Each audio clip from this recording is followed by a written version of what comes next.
వ్యవస్థ, అదే దోపిడీ, అదే కథ ఉన్నట్టయితే నా తెలంగాణ యువతరానికి ఉద్యోగాలు ఇవ్వలేనటువంటి స్థాయిలో ఉన్నటువంటి రాజ్యాలలో ఉండి పనికిరాని రాజ్యం అది.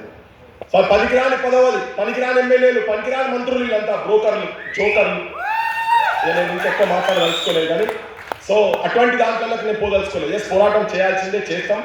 ఈ వ్యవస్థ మొత్తం తెలంగాణలో ఉన్నటువంటి ప్రైవేటు, కార్పొరేట్, పట్నంలో కార్పొరేట్ కాలేజీలు వచ్చినాయి అని మనం అప్పుడు పాటలు పాడుకుంటే ఇవాళ పల్లెలకు, మండలాల స్థాయిలకు నారాయణ శ్రీ చైతన్య కాలేజీలో పోయి ప్రతి ఇంట్లో నెలకు 10 నుంచి 15,000 రూపాయలు ఫీజుల రూపంలో జనాలు ఖర్చు పెడుతున్న, కూలి పని చేసినా, ఆటోలు నడుపుకున్నా, ఏం పని చేసినా వాళ్ళ పైసలు మాత్రం కట్టాల్సిందే. పుసుకునేవాడికైనా హాస్పిటల్ పాలైతే ప్రైవేట్ వాడు రోగం వచ్చినా రాకున్నా ఏం రోగం వస్తుందో తెలియదు, ఆపరేషన్లు అయితే అన్నీ అయితే ఈయన జేబు కత్తెరవుతుంది, ఆత్మహత్యలు పాలవుతున్నారు. కాబట్టి ఆ వ్యవస్థ ఇంకోటి నేను ఉట్టిగా గుడ్డిగా చెప్తలేను. నేను ఇది చేయొచ్చు కేవలం ఒక 55 నుంచి 60,000 కోట్ల రూపాయలు కనుక ఉంటే విద్యా వ్యవస్థ తెలంగాణలో మొత్తం కేజీ నుంచి పీజీ కాదు పిహెచ్డి స్థాయిల స్కాలర్షిప్లు, ఇన్ఫ్రాస్ట్రక్చర్లు మొత్తం ఇచ్చుకుంటూ పెట్టొచ్చు. అటువంటి ఆలోచన నాకున్నది.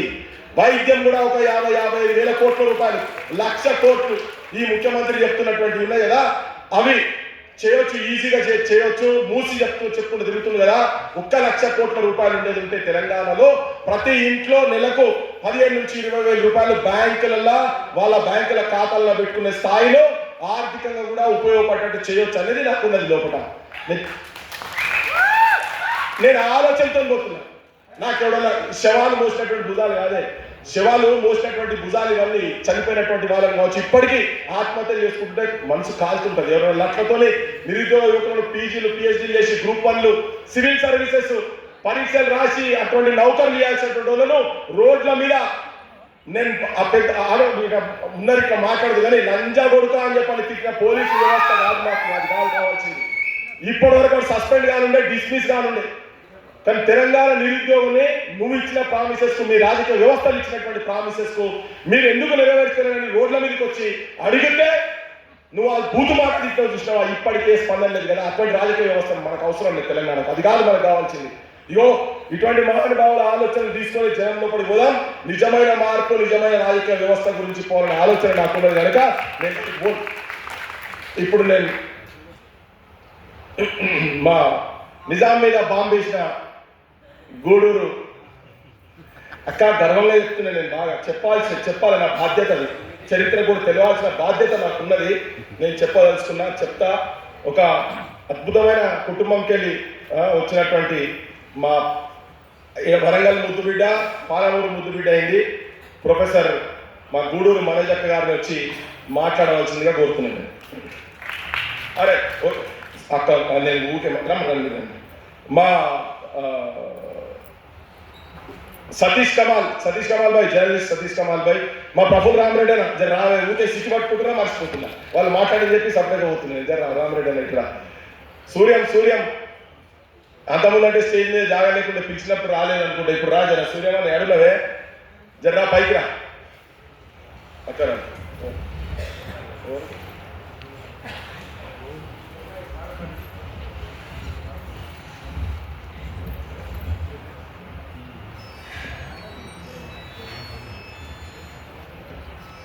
అందరికీ నమస్కారం. ముందస్తుగా థ్యాంక్ యూ పృథ్వీరాజ్ గారు. రిమెంబరింగ్ మై ఫాదర్, మా నాన్నని కానీ వాళ్ళ నాన్న పుట్టినరోజు నాడు. అప్పటి నుంచి అందరం ఇంతమందిని ఇన్ని గంటల నుండి సత్యనారాయణ గారి గురించి, తెలంగాణ గురించిన ఆయన విజన్ గురించి మాట్లాడుకుంటున్నాం. బాగుంది. ఇక్కడ అందరినీ వింటున్నప్పుడు మాత్రం నాకు ఒక్కటే వచ్చింది. పక్కన విమలక్కతో అన్నాను నేను మాత్రం కేవలం ఒక్క సత్యనారాయణ గారి గురించే మాట్లాడతాను.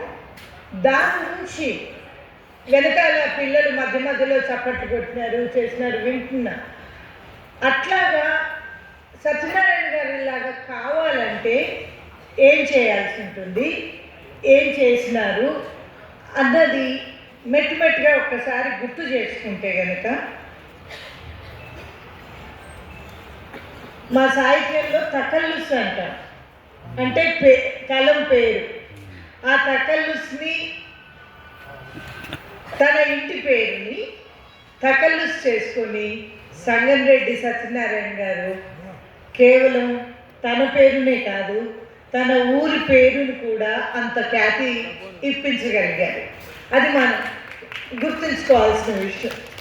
ఆయన అది తను కావాలని చేసుకున్నది కాదు, ఆయన చేసిన ఆ పనులు మెట్టుగా పనులు ఇప్పుడు మనం మాట్లాడుకుంటున్న అస్తిత్వాలు అవి ఏమీ లేని రోజులల్లా ఒక బకసక్కటి పిల్లగాడు, మనం ఒక నల్ల పిల్లగాడు కూడా అనుకోవచ్చు, ఒక బకసక్కటి పిల్లగాడు చెరువులల్లా ఈతలు కొట్టుకుంటా పాటలు పాడినప్పుడు చుట్టుపక్కల ఆయన సమాజ నేపథ్యం, ఆయన పడ్డ అలజడి, ఆయన ఎదుర్కొన్న అణచివేత అవన్నీ అక్కడి నుంచి తెలుస్తాయి. అది తెలుసుకున్నప్పుడు ఒక నాయకుడు ఎలాగా అవుతాడు అన్నది తెలుసుకోవచ్చు. అందుకని ఇప్పటికీ మనం అందరం మాట్లాడుకున్నాం. ఆయన బాల్యం నుంచి చూస్తే కనుక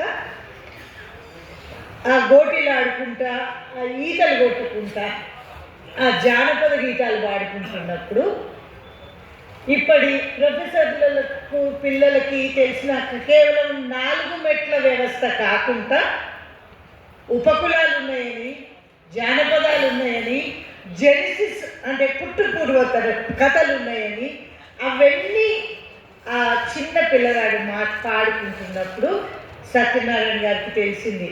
తనకు అమోఘమైన జ్ఞాపకం ఉన్నది, విపరీతమైన జ్ఞాపక శక్తి ఉన్నది. ఆ జ్ఞాపక శక్తిని కూడగట్టుకుంటే గనక తను ఏమన్నా చేయొచ్చు అన్నది తనకు తెలిసినాక ముచ్చట్ల చిన్నప్పటి అక్కడ ఊరి బళ్ళ అటు ఇటుగా చదువు అటు ఇటుగా ఉన్నప్పటికీ అప్పుడు నిర్ణయించుకున్నాడు. ఆయన కొంచెం పెద్దవాడైనాక చదువు ఉంటే కనుక ఖచ్చితంగా గెలవచ్చు అనుకున్నాక మొదటి మెట్టు ఎక్కడైతే ఆయన రాజకీయాలు మనం అప్పటి నుంచి మాట్లాడుకుంటున్నామో అక్కడ మొదటి మెట్టు 8వ తరగతి అనుకుంటాను. ఆయన చెప్పేది చాన్ గారు రాసిండు, ఒక్కడే పిల్లవాడు మాటికి క్లాస్ ప్రెసిడెంట్ అవుతున్నాడు. అది ఏ ఆధిపత్యము, అది ఇక్కడిగా సభాముఖంగా అయినా కూడా చెప్పుకోవచ్చును. ఈ ఒక్క పిల్లగాడే అవుతాడారా, ఎవ్వరు లేరా అని అన్నాడు ఒక టీచర్. అన్నాక తర్వాతసారి ఎన్నికలలో ముచ్చెర్ల సత్యనారాయణ గెలుస్తాడు. ఆ పిల్లవాడికి రాజకీయ సోపానం, రాజకీయపు మెట్టు అక్కడ పడ్డది. ఆధిపత్యాన్ని అధిగమిస్తే రాజకీయం వస్తుంది అన్నది అప్పుడు తెలిసింది అతను. అక్కడ తెలిసినాక ఆ తర్వాత వచ్చి చదువుకుంటున్నప్పుడు కాలేజ్ యూనియన్స్లో సెక్రటరీగా చేసినప్పుడు, ప్రెసిడెంట్గా చేసినప్పుడు అక్కడ కుల వివక్షనే కాకుండా, ఆర్థిక వివక్షనే కాకుండా, అప్పటి ఆంధ్ర తెలంగాణ భౌగోళిక వివక్షలు ఇవన్నీ ఇప్పుడు మనం మాట్లాడుతున్నాం. We have become so vocalized with it. వీటన్నిటినీ ఇప్పుడు చాలా ఎక్కువగా మాట్లాడుకుంటున్నాం. అప్పుడు మాట్లాడడం అన్నది అది తెలియజెప్పడం,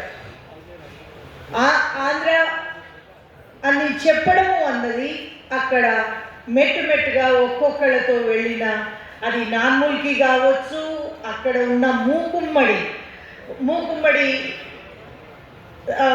టీచర్ల ట్రాన్స్ఫర్స్ అయినప్పుడు ఒక్కొక్క ఇన్సిడెంట్స్ ఉంటాయి. వాటిని తీసుకుని ఆయన ఎలా అధిగమించుకున్నారు అని. వాటిలలో ఒకటి గుర్తొచ్చింది ఏంటంటే, అక్కడ పంచాయతీ సమితి ప్రెసిడెంట్గా ఉన్నప్పుడు వాళ్ళు కూర్చుని వాళ్ళ జ్ఞాపకాలు పంచుకున్నవి కొంచెంగా జ్ఞాపకం ఉన్నది ఏంటంటే, భూమి కౌలు చట్టాలని, రెసిడెన్సీ ఇవి అవి ఉంటున్నప్పుడు వాటిని దాటుకొని ఆ చట్టాలను, కౌలుదారి చట్టాలను తీసుకొచ్చుకున్నప్పుడు వాళ్ళ అన్నదమ్ములు ఎట్లాగా వాటిని పెట్టి ఆ చట్టాలను మళ్ళీ వాళ్ళే, పోయిన భూముల్ని మళ్ళీ వాళ్ళే తీసుకోవడం అన్నది అక్కడ ఆ గుర్తుగా కూడా చెప్పడం ఒకటి జ్ఞాపకం.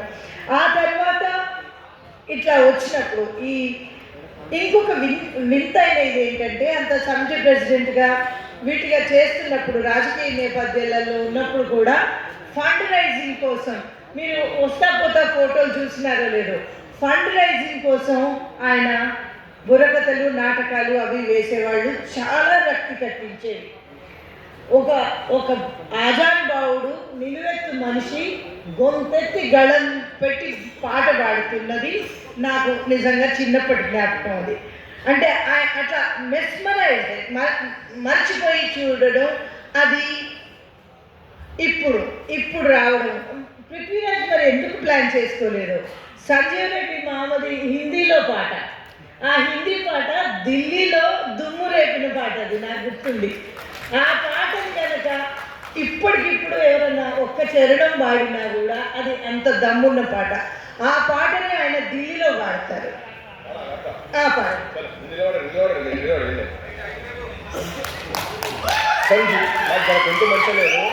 సంజీవారెడ్డి మామ, సంజీవారెడ్డి మామ, అయ్యయ్యో రామ రామ, సంజీవారెడ్డి మామ, అయ్యయ్యో రామ రామ, సంజీవారెడ్డి మామ.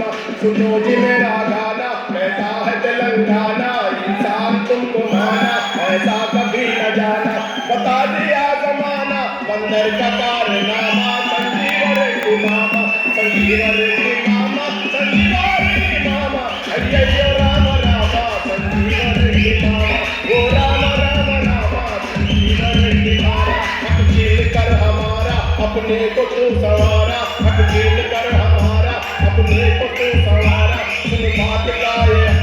सुन बात का आवारा, करोड़ का ये नारा, छोड़ो जी तेलंगाना, चल जाओ रायलसीमा। संजीवारेड्डी मामा, संजीवारेड्डी मामा, संजीवारेड्डी मामा, अय्यయ్యో राम राम, संजीवारेड्डी मामा, ओ राम राम राम, संजीवारेड्डी मामा। Thank you. ఇది పాటకున్న పటిమ.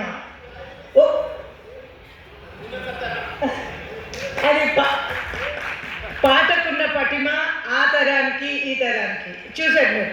అది ఆ పాట గురించి చాలా వినేవాళ్ళం, ఎందుకంటే ఇక్కడి నుంచి వెళ్ళేటప్పుడు అది హిందీలో కావాలనుకుని హిందీలో రాసుకుని వెళ్ళినప్పుడు అక్కడి పార్లమెంటేరియన్స్ దగ్గర మాట్లాడుకున్నప్పుడు అది చేసింది. ఆ పాటకున్న శక్తి ఆయన పట్టేసింది ముచ్చట. పట్టేసుకున్నాక దాన్ని తన రాజకీయానికి వాడుకోవడం, అది చాలా ముఖ్యమైన అంశం. ఇప్పటి వాళ్ళలో ఇప్పుడు ప్రతిదీ just it's based on very short దిసింగ్, చాలా చిన్న గోల్స్లలో ఇది ఉన్నప్పుడు అతనికి మాత్రం తన వక్తృత్వం మీద నమ్మకం, తన పాట మీద నమ్మకం, తన నియత్ మీద నిజాయితీ మీద నమ్మకం. ఆ నియత్ అన్నది ఆయనకి డబ్బు మీద ఆశ లేదు నాకు తెలిసినంత వరకు. పృథ్వీ చెప్పాలి అది, ఎందుకంటే తర్వాత ఆ సహకార బ్యాంక్ అయినా కూడా తర్వాత ఆ పాల సంఘాలు గుర్తు నాకు, ముల్కనూరు అక్కడ పాల సంఘాలు, ఆ పాల సంఘాలు నడపాలి అన్నది కూడా ప్రజల దగ్గరికి పోవడానికి, ప్రజలతో టచ్లో ఉండడానికి, ఎంతసేపటికి వాళ్ళతో అది కళ కానివ్వండి రాజకీయం కానివ్వండి ప్రజలతోని ఉండగలగడం అన్నది ఆయనది. ఇంకొకటి ఆ కళ ఆ పోరాటం అని అన్నదానితో పాటుగా నాకు గుర్తొచ్చి అప్పుడు నటరాజ రామకృష్ణ గారు ఉండేవారు. నటరాజ రామకృష్ణ గారు ఇప్పుడు మనం మళ్ళీ పైకి తెస్తున్నాం అనుకునే పేరింగ్ నృత్యం అది చేసి రామప్పలో ప్రోగ్రాం అన్నప్పుడు స్పాంటేనియస్గా ఆయన పాడినప్పుడు వచ్చిన డబ్బు కూడా గుర్తుంటుంది. అదేదో ప్రోగ్రామ్స్కి వాడినారు వాళ్ళది. అవన్నీ ఆ కళని రాజకీయాన్ని బ్యాలెన్స్ చేసుకున్న వాళ్ళు ఇప్పుడు కనపడరు. ముఖ్యంగా అది ముచ్చట్ల సత్యనారాయణ గారిలో గుర్తుంచుకోవాల్సింది. ఇక తక్కినవన్నీ మనందరం మాట్లాడుకుంటున్నాం. అది ఎన్టీ రామారావు దగ్గర చాలా కొద్ది సమయం పనిచేసి బయటకు వచ్చేయడం. ఎందుకంటే ఒక ఆంధ్రప్రదేశ్లో అప్పుడే వస్తున్న ఎన్టీ రామారావు లాంటి నాయకుడిని బాబు నీ పదవి నువ్వు పెట్టుకొని అని వెనక్కి తిరిగి రావడం అన్నది గట్స్ కావాలి, దమ్ము కావాలి, దిల్ మే జిగర్ చాయి, దిల్ మే జిగర్, అది ఆయనకుండే. అదొక్కటి నిలబెట్టింది రాజకీయ నాయకుడిగా. ఆ జిగర్ ఉన్నోళ్ళు ఎవరైనా నిలబడతారు. ఆ నిలబడ్డం, అది నిలబెట్టినాక ఇక తర్వాత మాట్లాడినారు అందరూ. దాంతో పాటుగా కొత్త ప్రభుత్వాలకు కూడా వాళ్ళది సరిగ్గా లేదు వాళ్ళ పోకడ అని తెలిసినప్పుడు ఆయన వారసత్వంగా వచ్చిన పత్రికలు ఇవ్వలేదు, ఆయన వేరే ఐడియాలజీలు ఇవ్వలేదు. అప్పుడు వాళ్ళందరూ ఒక్కొక్కరు, నేను అటు ఇటు పోతున్నా నా జ్ఞాపకాలలో, అప్పుడు నేరేళ్ళ వేణుమాధవ్ గారు అయితే, జయశంకర్ సార్ అయితే, హన్మకొండలో సోషా మహల్ అని ఒకటి బ్రాహ్మణ వాళ్ళు కట్టించుండే, అందులో వాళ్ళు చేద్దరు ప్రతి పైసా మళ్ళీ ప్రజాభివృద్ధికి పోయేది. అది ఇంట్లో అమ్మకు వీళ్ళకి తెలిసి రావచ్చు. అవన్నీ వెళ్ళినప్పుడు ఒక్కొక్క రాజకీయానికి ఒక్కొక్క దీనికి వెళ్ళినప్పుడు పెద్దగా డబ్బులు ఎక్కువగా రాజకీయాల్లో నుంచి రాలేదు, దీనికి రాలేదు. దాని గురించిన ఈ చిన్న చిన్న ఇవన్నీ చూస్తున్నప్పుడు ఆయనకు తెలుసు, ముచ్చర్ల సత్యనారాయణ గారికి ఖచ్చితంగా తెలుసు ఎక్కడెక్కడ అణచివేతలు ఉండే, ఎక్కడెక్కడ తలెత్తుకోవాల్సి వచ్చింది, ఎక్కడెక్కడ ఎలాగా నిలబడాల్సి వచ్చింది అన్నది. అట్లా ఆయన నిలబడ్డారు, ఈనాటికి నిలబడ్డారు. కంగ్రాచులేషన్స్ పృథ్వీ.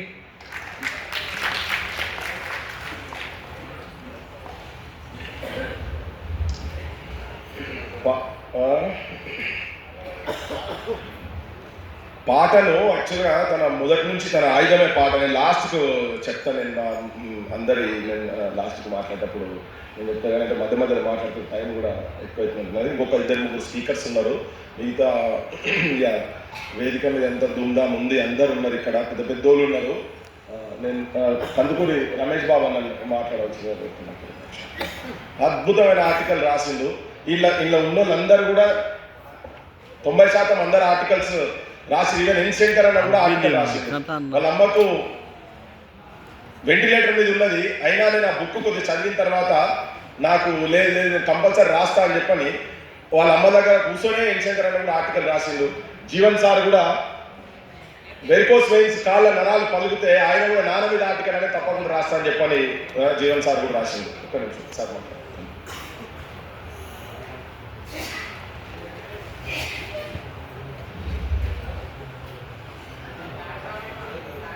ప్రియమైన తెలంగాణ భూమి పుత్రులారా, ఇవాళ చాలా గొప్ప దినం. చాలా పెద్దవాళ్ళు, ముందు తరం వాళ్ళతో మా తరం కూడా కలిసి మాట్లాడే అవకాశం రావడం అది నిజానికి గొప్ప గౌరవం.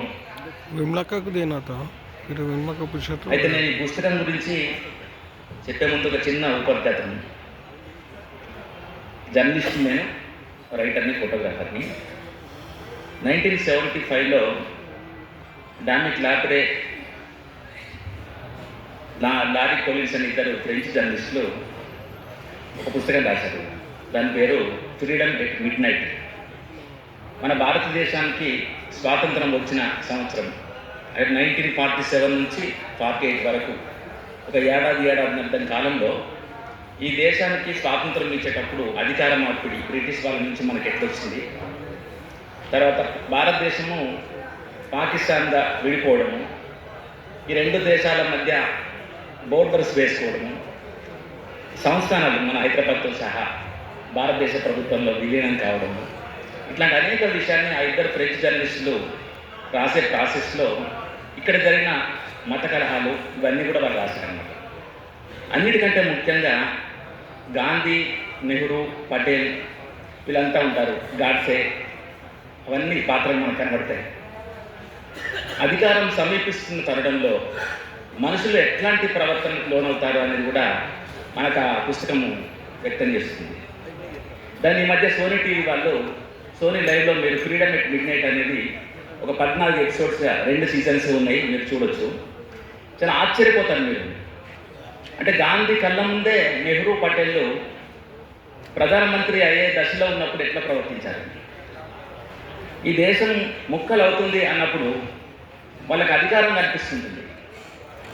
కాబోయే ప్రధాని పదవిని చేపట్టే ఒక మనిషి ఎట్లుంటాడు, ప్రధాని పదవి నాకు కాకుండా పోతుంది అనుకున్న పటేల్ గారు ఎట్లుంటారు, నా మాట వినని నా అనుచరులు ఎట్లున్నారని గాంధీ వాపోవడము, వీటన్నిటి మధ్య తన ఐడెంటిటీ కోసం జిన్నా పాకిస్తాన్ గురించి ఆలోచించడము, ఇవన్నీ మనకు కనబడతాయి. అవి చూస్తుంటే ఇవాళ మనకు ఉన్న అందుబాటులో ఉన్న సౌకర్యం కొద్ది టీవీలో ఆ ఎపిసోడ్స్ మీరు చూస్తుంటే తెలంగాణ కూడా మీకు కళ్ళకు కనబడుతుంటుంది. అక్కడ తెలంగాణ రాష్ట్రం తాను ఒక్కడే తెచ్చాడో అని మాట్లాడే కేసీఆర్ నాకు తెలుసు. ఈ రాష్ట్రానికి జాతిపిత తానే కావాలని ఎంతోమందితో రాయించుకున్న విషయం కూడా మనకు తెలుసు. కానీ చిత్రం ఏంటంటే ఆయన 2001లో వచ్చేటప్పటికి ఎంత జరిగిందో మీ అందరికీ తెలుసు. మా తరానికి నేను 96 నుంచి నేను చూస్తున్నాను తెలంగాణ ఉద్యమాన్ని. అంటే అంతకుముందు అంత పెద్ద సోయి లేని వ్యవహారం, అంటే మేము అప్పుడు పిల్లలు. కానీ ఈ పుస్తకం చదివితే ఇది ఆ ఇద్దరు ఫ్రెంచ్ జర్నలిస్టులు రాసిన ఫ్రీడమ్ ఎట్ మిడ్ నైట్ కంటే పెద్ద విస్తీర్ణం గల పుస్తకం ఇది. ఇది అర్ధరాత్రి స్వాతంత్రం గురించి కాదు, ఎప్పటికీ చీకట్లో ఉన్న తెలంగాణ గురించి చెప్తుంది. చాలా దురదృష్టకరం ఏంటంటే ఆయన 1953లో ఇడ్లీ సాంబార్ గోబ్యాక్ నుంచి మొదలు పెడితే నాన్ముల్కి జయశంకర్ సార్ ఆ రోజు అందులో లేనే లేడంట. ఆ మాట మనం ఎవరనంటే రాళ్ళతో కొడతారు. కానీ ముచ్చర్ల సత్యనారాయణ గారు అంటున్నారు జయశంకర్ సారు ఆ ఉద్యమంలో లేరని. 1969 మూమెంట్లో కూడా ఆయన కార్యాచరణలో లేరు. నా మాటలు కాదు నేను చెప్తుంది, ఒక జర్నలిస్ట్గా చెప్తున్నాను. కనీసం ఉద్యమకారుడు కూడా చెప్పట్లేదు నేను. చిత్రం ఏంటంటే కుందేలు ముఖ్యము, కుందేల్ని పట్టడం ముఖ్యం, ఎవడైతే ఏ కుక్క అయితే మనకేంది అనే వైఖరి జయశంకర్ సార్ నుంచి తెలంగాణ ప్రజల వరకు కూడా ఉండే మనకు దురదృష్టం కొద్ది. ఎందుకంటే మనం గతం అట్లాంటిది. కానీ ఆ కుందేల్ని పట్టేవాళ్ళు ఎవరో స్పష్టంగా తెలిసిన ఒకే ఒక్క జాతిపిత. ఈ చదివితే మీకు స్పష్టంగా తెలుస్తుంది ఆయన 1950s నుంచే ఎంత స్పష్టంగా ఉన్నారని. ఎవరి చేతుల్లో రాజ్యాధికారం ఉండాలి, పరిపాలన ఉండాలి అనేది ఆ రోజు తెలంగాణ స్వతంత్రం గురించి ఆకాంక్షించినటువంటి ముచ్చర్ల సత్యనారాయణ గారు ఈ పుస్తకం మీరు పూర్తి చేసేటప్పటికి యాదవ్ మహాసభ కార్యక్రమాలు కూడా నిర్వహిస్తూ ఉంటారు. చిత్రం ఏంటంటే ఇవాళ బీసీ అనేది కులం కాదు, గమనించండి. నేను ఫస్ట్ టైం ఇవాళ వేదిక మీద ఉన్న వాళ్ళందరినీ నేను అడగబోతున్నాను. ముచ్చర్ల సత్యనారాయణ గౌరవించడం అంటే నిజాయితీ గల తెలంగాణ వాడిగా ఉండడమే కాదు, బీసీ రిజర్వేషన్లకు మద్దతు తెలపడం కూడా. ఎందుకంటే ఆయన చివరికి ఎక్కడికి వచ్చారంటే తన బంగపాటుకు, తన ధిక్కారానికి గల కారణం అంతా కూడా తన కులంలో ఉంది, తన వెనుకబడిన వర్గంలో ఉంది, తన తెలంగాణలో ఉంది. మినిస్టర్గా చేశారని మనం మాట్లాడుతున్నాం. మినిస్టర్గా ఆయన రిజైన్ ఎందుకు చేశారన్నది మనం మాట్లాడుకోవాల్సిన విషయం ఈ పుస్తకం చెప్తుంది. ఎన్టీ రామారావు గారు ఎంత దుర్మార్గుడో ఈ పుస్తకం చెప్తుంది. ఒక కలర్ టీవీ ఇంట్లోకి తెచ్చుకుంటే మినిస్టరు కాగితాలు చూపించవలసిన పరిస్థితిలో ముచ్చర్ల సత్యనారాయణ ఉన్నారు ఆ రోజు. తెలుసా మీకు అది? ఇంట్లో మినిస్టర్ అయిన తర్వాత కలర్ టీవీ కొనుక్కుంటే అవినీతికి పాల్పడినాడు అన్నట్టుగా రామారావు గారు చూశారండి. ఒక మిత్రుడు అంబాసిడర్ కారు కొనుక్కొని యాదగిరిగుట్టకు తీసుకెళ్తే జవాబు చెప్పుకోవాల్సిన పరిస్థితిలో ముచ్చర్ల సత్యనారాయణ గారు ఆ రోజుల్లో ఉండిరి. దాంతో ఆయన ఆఖరికి వరంగల్ జిల్లాలో కమ్మ కులస్తులు ఇక్కడికి ఎట్లయితే వలస వచ్చారో ఆ వ్యక్తి వలసదారుడిని జిల్లా పార్టీ అధ్యక్షుడిగా భరించవలసిన పరిస్థితిలో ముచ్చర్ల సత్యనారాయణ గారు ఉండినప్పుడు. వీటన్నిటి నేపథ్యంలో ఎన్టీ రామారావు గారి నుంచి దూరం జరిగారు. కానీ ఇవాళ రేవంత్ రెడ్డి గారు ఎన్టీ రామారావు గురించి ఏం మాట్లాడుతున్నారో మీకు తెలుసు. మాట్లాడారు. కేసీఆర్ పట్ల మనకేమీ భ్రమలు లేవు, తేలిపోయాయి. కానీ ఇప్పుడు రేవంత్ రెడ్డి పట్ల ఏమిటి పరిస్థితి? విశేషం ఏంటంటే ఇది 1930sలో స్టార్ట్ అవుతుంది. ఆయన పుట్టినప్పుడు చెరువుల నుంచి మొదలు పెడతారు తను ఎక్కడ పుట్టారని పుస్తకం. చివరికి ఈ మొత్తం అంటే మనకు ఎన్ని 3 దశలు 4 దశల తెలంగాణ ఉద్యమంలో ఇవాళ మరొక దశ సమీపిస్తున్నది. ఏంటంటే కేంద్ర పాలిత రాష్ట్రం అవుతుందేమో అని భయంగా ఉంది. ఈ తరుణంలో మళ్ళీ ముచ్చట సత్యనారాయణ కొడుకు మనకు ఒక నాయకుడిగా ఎదగవలసిన పరిస్థితి వస్తున్నది. ఎవరు లేరు, అందరూ నేలకొలిగిర్రు. నక్సలైట్ పార్టీలు మీకు తెలుసు, పీపుల్స్ పార్టీ, వాళ్ళ మావోయిస్ట్ పార్టీ పరిస్థితి ఏంటో ఇవాళ మనం చూస్తున్నాం. మిగతా పార్టీల పరిస్థితి మనం చూస్తున్నాం. వీరంగ లాంటి వాళ్ళ పరిస్థితి అందరు చూస్తున్నాం. వాళ్ళ పిల్లలు పెద్దగా అయిపోయారు. భవిష్యత్తు వాళ్ళు ఎట్లుందంటే కేసీఆర్ వాళ్ళ కుటుంబం ఒక మాట చెప్పుకోవాలి. ఈసారి ఎన్నికల్లో ఓడిపోతే ఏమవుతుంది అని కేటీఆర్ గారు ఏమంటారు, మేము ఇంట్లో ఉంటాం, మేము ఓడిపోతే నష్టపోయేది ఎవరు అనే ఒక లీడరు తెలంగాణలో ఉంటే ఏంటి మన పరిస్థితి? తెలంగాణకి సంబంధించింది కాదా? ఫామ్ హౌస్లో ఉంటున్నారు ఒక ఆయన. అంటే తను తెలంగాణ ఏమైనా సరే అధికారం మాత్రమే కావాలనుకుంటున్నట్టే కదా. పోనీ కవిత గారు ఏమంటున్నారు ఇప్పుడు, నేను అధికారంలోకి వస్తా అంటున్నారా? మేము మొన్న రాజకీయాల్లోకి వచ్చింది. వీళ్ళంతా నా జూనియర్స్, కేటీఆర్, కవిత వీళ్ళంతా నా జూనియర్స్. నేను బతుకమ్మ వేటలో ఉన్నప్పుడు పుస్తకాలు కావాలని నాకు మెసేజ్ పెడితే, కవిత అన్న పేరుతో నాకు మెసేజ్ వస్తే నాకు తెలియదు కదా. ఫోన్ చేసి, అమ్మ మరి నేను ఒక పత్రికలో పనిచేస్తున్న ఈ మధ్య, మీరు వచ్చి తీసుకోగలిగితే మంచిది, ఒక సెట్ ఆఫ్ సామాన్య శాస్త్రం బుక్స్ ఇస్తానంటే అప్పుడు తెలిసింది ఆ కవిత కల్లకంట కవిత గారు. ఇట్లాంటి పిల్లలు ఇవాళ మనకు నాయకులు అయిపోయి, నా నియోజకవర్గానికి ఎమ్మెల్యేలు అయిపోయి, నా రాష్ట్రానికి ముఖ్యమంత్రులు అయిపోయి, అదే దుచ్చల సత్యనారాయణ గారి రాష్ట్రానికి వీళ్ళంతా వలసాంధ్రులు. చాలా స్పష్టంగా వీళ్ళు ఒక అధ్యాయంలో ముచ్చల సత్యనారాయణ గారు ఏం అభిప్రాయపడ్డారంటే, చూస్తుంటే కేసీఆర్ గారు ఆంధ్ర వాళ్ళు తమ ఆస్తుల్ని కాపాడుకోవడానికి ఒక సేఫ్టీ వాల్వ్ లాగా ప్రయోగించారా అంటున్నారు. ఎంత పెద్ద మాట అది. అటువంటి నాయకుడు తన మీద మరి మచ్చరాకుండా చూసుకోవాల్సిన పని మరి 10 ఏళ్ళ నుంచి చేయలేదు. వాళ్ళ కొడుకు అధికారమే కావాలంటున్నాడు, కూతురు అధికారమే కావాలంటుంది. పృథ్వీరాజ్ గారు చాలా విషాదం ఏంటంటే, బయటకు వెళ్తే ఎస్పీ బాలసుబ్రహ్మణ్యం చుట్టూ సెక్యూరిటీ తన వల్లనే కదా. ఇవాళ ఆయన ఒక్కటే మనకు రక్షణ. చాలా విచారకరం.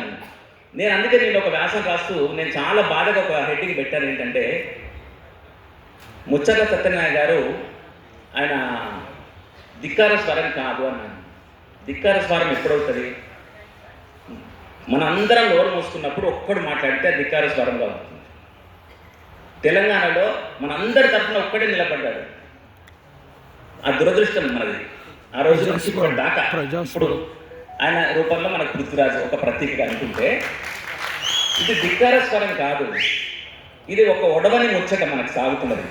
మోహన్ ఋషి ఆ పేరు పెట్టాడు, ఒడవని ముచ్చట అని, జయశంకర్ సార్ ఆత్మకథకు. కాబట్టి వాళ్ళు నా బాధ అంతా ఏంటంటే, ధిక్కారం అనే పరిస్థితి ఒక భయంకరమైనటువంటి విక్టిమైజేషన్. అది ఒక పిల్లి పులి కావడాన్ని మనం ఎప్పుడూ ఆహ్వానించొద్దు. పిల్లి పిల్లిలాగానే ఉండాలి. దాన్ని మనం గదిలో వేసి బంధిస్తే అది పులి అయితే దాన్ని ధిక్కారం అని ఎందుకు అనుకోవాలి? ఆయన ఎంత అద్భుతమైన నాయకుడు అని పుస్తకం అంతా చెప్తుంది. సర్పంచ్గా పనిచేశాడు, బ్లాక్ సమితి ప్రెసిడెంట్గా పనిచేశాడు, మినిస్టర్ అయినప్పుడు చాలా ఇబ్బందులు పడ్డాడు. కింది స్థాయి ప్రజలతో ఉన్నప్పుడు ఇబ్బంది పడలేదు, పెద్ద స్థాయికి పోయినప్పుడు వాళ్ళు ఇబ్బంది పడ్డాడు. చివరికి చంద్రబాబు నాయుడు ఎన్ రామారావుతో ఘర్షణ పడి బయటకు వచ్చిండు, చంద్రబాబుతో ఘర్షణ పడ్డాడు. ఆ తర్వాత ఆయన ఎంత భయంకరమైన ఎంత గొప్ప విషయం చేసిందంటే, ఆఖరికి రామారావు గారిని ఎదిరించడానికి నాదెండ్ల భాస్కర్ రావుతో కలిసి పనిచేశాడు. అంటే ఆయన ధిక్కారము అనివార్యత. ఇది మీరు అందరూ గుర్తుపెట్టుకోవాల్సింది ఏంటంటే, మనం ధిక్కారంగా ఉండొద్దు. సంతోషంగా అందరం మాట్లాడినప్పుడు ఎవరు ధిక్కారంగా ఉండాల్సిన పని ఉండదు. ఒక్కడే మాట్లాడితే పృథ్వీరాజు లాంటి వాడు సుబ్బరేఖ సుధాకర్ని ఎగురుతుంటే టీవీలలో చూసినాం మనము. అది విషాదం అంటే. కాబట్టి మనం ప్రేక్షక పాత్ర వహించే స్థితిలో నుంచి కార్యాచరణలోకి రావాల్సినటువంటి అనివార్యత తెలంగాణ సమాజంలో ఇంకెక్కువ ఉన్నది. ఇవాళ జయదేవ్ తిరుమలరావు గారి గురించి ఒక 10 మంది మిత్రులే మాట్లాడుకుంటాము. రేపొద్దున ఇంకా ఎవరేం చేసినా, నేను సామాన్య శాస్త్రం అని, నేను ఒక కథా కార్ఖానా నేను ఒకటి చేస్తున్నా, దిక్కులు దివానం లేదు. నేను ఇంకొక మాట చెప్తున్నాను, ఇవాళ మీ అందరూ ఈ స్టేజ్ మీదకి తీసుకురావడం కారణం పి చంద్ గారు. వారికి నేను పాదాబంధనం చేస్తున్నాను. ఆయన కనుక ఈ పుస్తకం రాయకపోతే ఈ తెలంగాణ సమాజం ఎన్నటి కూడా కళ్ళు చేసేవారు. దయచేసి పృథ్వీరాజ్ గారు దీన్ని 1,00,000 కాపీలు 1,00,000 కాపీలు శత జయంతి సందర్భం వరకు ఇంకొక 7 సంవత్సరాల కాలం మనకుంది. 1,00,000 కాపీలు ప్రజల్లోకి చేర్చగలిగితే ఒక 1000 మంది సైన్యం తయారవుతారు డెఫినెట్గా. ఇది మొత్తం తెలంగాణ ఎట్లా మోసపోయిందో చెప్తుంది పుస్తకం. అటువంటి ఈ పుస్తకాన్ని ఆత్మకథ రాసినటువంటి చంద్ గారిని మనందరం ఇంటింటికి మనందరం పిలుచుకొని గౌరవించుకోవాలి. ఎందుకంటే రచయితని గౌరవించే స్థితిలో సమాజం లేదు. ఒక ఫోటోగ్రాఫర్ని భరత్ భూషణ్ లాంటి వాళ్ళని గౌరవించుకునే సమాజంలో లేము. ఒక జయదేవ్ తిమ్మరావు గారికి ఎక్కడ పెట్టుకోవాలో నా ఇంట్లో పెట్టుకోవాలనే మనిషి లేడు. 4 వస్తువులు ఇంట్లో పెట్టుకునే మనిషి లేడు. గవర్నమెంట్ మీద ఆధారపడాల్సి వస్తుంది మనందరం. కాబట్టి ఏంటంటే ఇంకొక మాటతో నేను ఎక్కువ సమయం తీసుకున్నందుకు నా ఆవేశాన్ని కూడా మన్నించి పృథ్వీరాజ్ గారు నాకు కూడా కొంచెం పూనారు, అందుకే ఈ ఆవేశం కూడా ఉంది.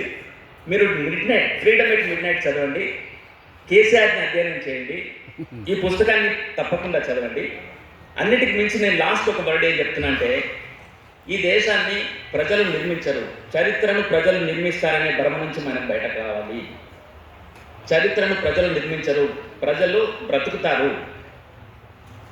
చరిత్ర అంత ఫేక్. ఎందుకు అంటే అంతకుముందు ప్రెస్ అకాడమీ చైర్మన్, అంతకుముందు సాహిత్య అకాడమీ చైర్మన్ కేసీఆర్ మీద పుస్తకం రాశాడు. ఎవరు రాస్తారు పుస్తకాలు? అధికారం ఎవరి చేతిలో ఉంటే వాడి పుస్తకం రాస్తే అది చరిత్ర. అంటే చరిత్ర ఫేకా కాదా?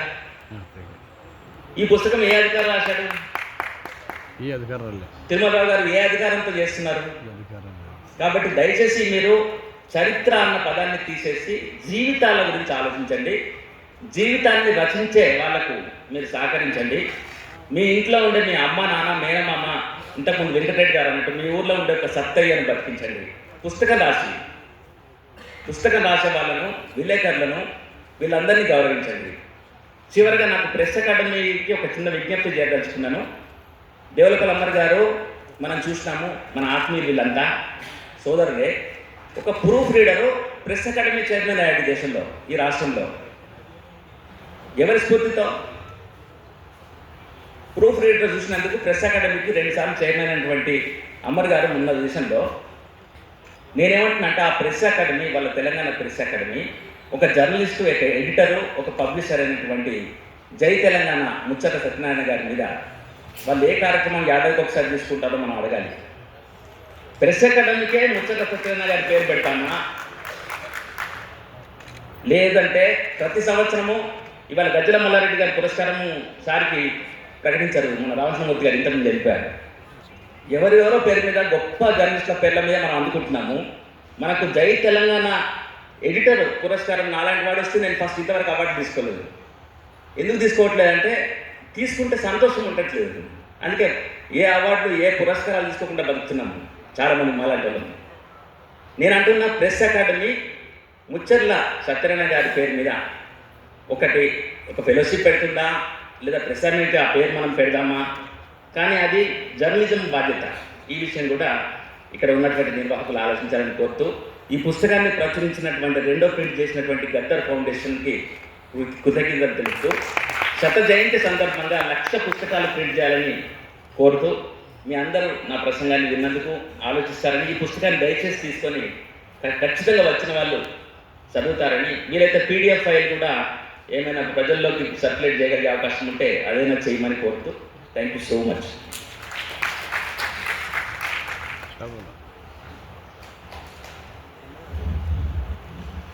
థ్యాంక్స్ అన్న. ఇప్పుడు గిద్దరామ్ నర్స్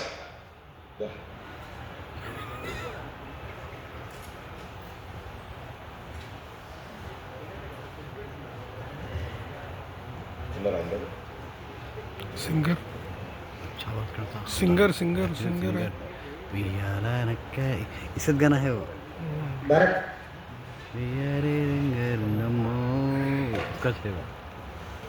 అందరికీ నమస్కారం. ఈరోజు జరుగుతున్నటువంటి కార్యక్రమానికి విచ్చేసినటువంటి పెద్దలందరికీ, ధిక్కార స్వరం పాటను పాడిన మా అక్క విమలక్కకి, సూర్యమన్నకి, మా కస్తూరమ్మకి, ఇంతమందిని ఏకం చేసి గొంతుకను మాకందరికీ పరిచయం చేసినటువంటి మా పృథ్వన్నకు మనస్ఫూర్తిగా ధన్యవాదాలు తెలియజేసుకుంటాం.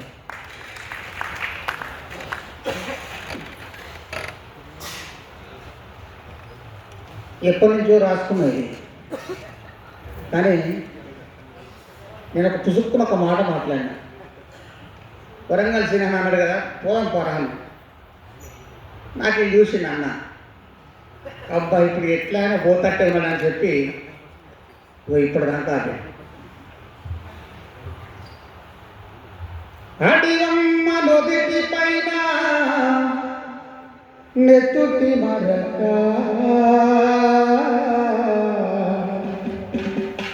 నేల రాలిన వీరులెందరో రణభూమికి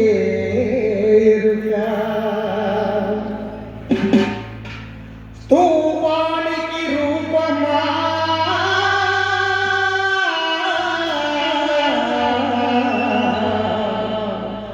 మా మోదుగు పూల వనమా.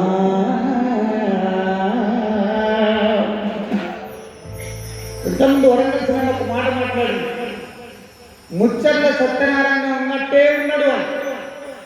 నాకు పుట్టిన కొడుకు నా రూపులో ఉండకుంటే, నాకు పుట్టిన కొడుకు నా రూపులో ఉండకుంటే ఎత్తుగా ముద్దాడి మీలెక్కెట్లుంటాడో. చల్ పాడుగా ముస్తవా ముచ్చర్ల సతన పాట, ఆడుగా ముస్తవా ముచ్చర్ల చరిత పాట. ముచ్చర్ల సత్యనారాయణ ఒక్క పాటేనా? పాటమ్మా నాకు ప్రాణమైతివే పాటమ్మా, పాటమ్మా పంచ ప్రాణమైతివే పాటమ్మా, పాటమ్మా నాకు ప్రాణమైతివే పాటమ్మా, పాటమ్మా పంచ ప్రాణమైతివే పాటమ్మా, పాటమ్మా నీ బతుకు పండలేదమ్మా,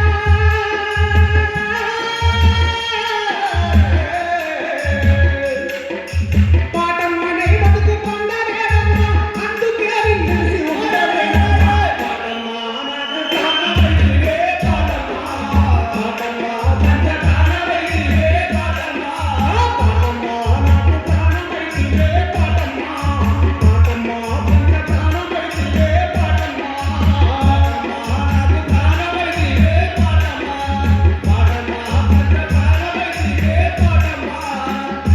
ఒక పాట కాదు, ముచ్చర్ల సత్యన్న ఒక వార్తాపత్రికను రాసినటువంటి విలేకరి కూడా వందనాలు వందనాలు అన్నా విలేకరి, అందరి కూడా చదివి పెన్ను వైఖరి.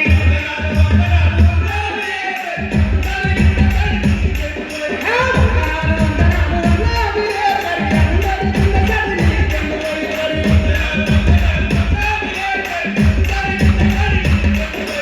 అక్షరాలపైనే నీ ఆలోచన గురి, అన్యాయం పని నీ వెలుగు గురి. అన్నా విలేకరి, ఒక విలేకరే కాదు, ఊర్లో డాక్టర్ కూడా, ఊర్లే డాక్టర్ కూడా, డాక్టరు మా డాక్టరు, మా ప్రాణదాతవే డాక్టరు, దేవుడంటూ నా డాక్టరు, వాడు ఎవడో తెలియదు డాక్టరు.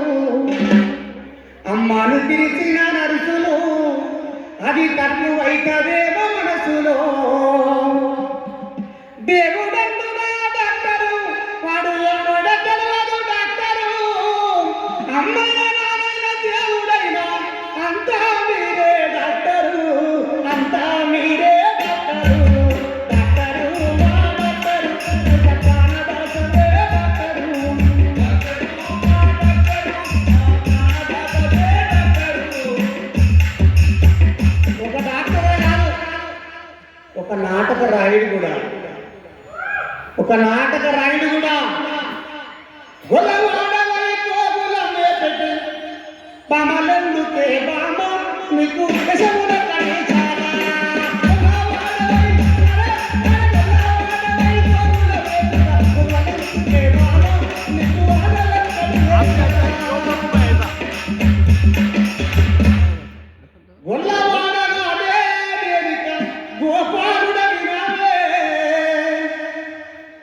శ్రీకృష్ణుని వేషం కూడా వేసింది. అవునా కాదా? సపన్ కొట్టురే ఇస్తే అనే కదా నేను రగన్నా అన్నాం. అందుకే నానంటే ఇవాళ ఒక నాన్న చరిత్ర పుటలలో నిలిపి ఆ చరిత్రను బయటికి తీసుకొస్తున్నటువంటి మా అన్న బుద్ధివల్లకు మనస్ఫూర్తిగా పాదాలు నడుచుకుంటున్నారు. ఎందుకనంటే మన గురించి మనం చెప్పకపోతే ఏ నా కొడుకు చెప్తాడానే? మన గురించి చెప్పుకోవాలి. ఏంటి పృథ్వీతో పెట్టుకోవాలంటే మూతి మీద మీసం ఉండాలి, ముక్కు మీద రోషం ఉండాలి, గుండెల్లో తప్పు ఉండాలి, గూడెల్లో బలం ఉండాలి. అవునా కాదా? దట్ ఈస్ పృథ్వీరాజ్ అన్న.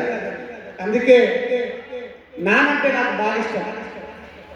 నాన్న పోయిన తర్వాతనే నాన్న ప్రేమ గుర్తొస్తుంది. అందుకే మట్టి తల్లి ముద్దు బిడ్డరా మరువలేని జ్ఞాపకాలురా మాయను నేల మరిచిపోదురా. పడుకున్న పడుతోటి పోటీ పడుతాడు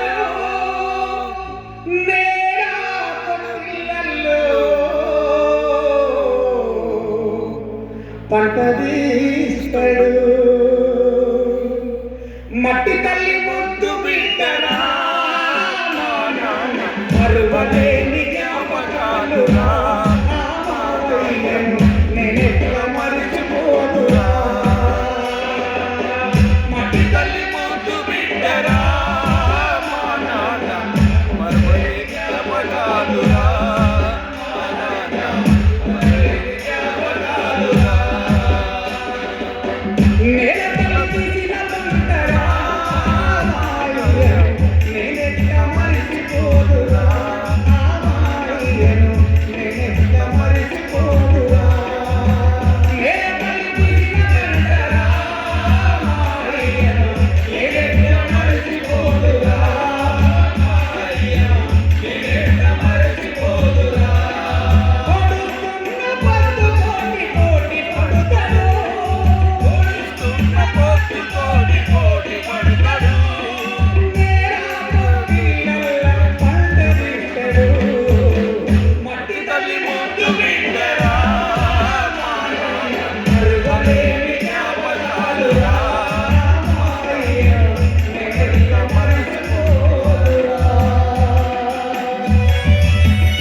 అమ్మలేనప్పుడు మాకు పోసిన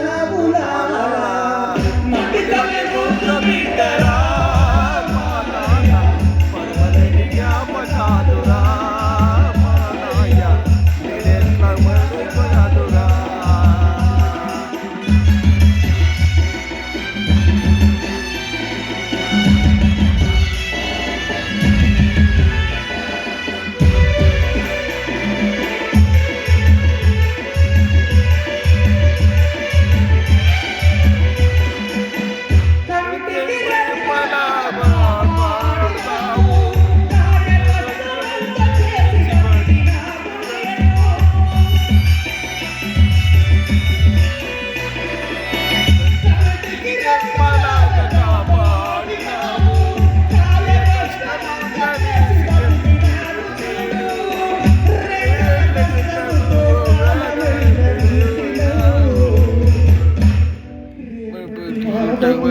బరువులెంత మోసినవు, మట్టి తల్లి ముద్దు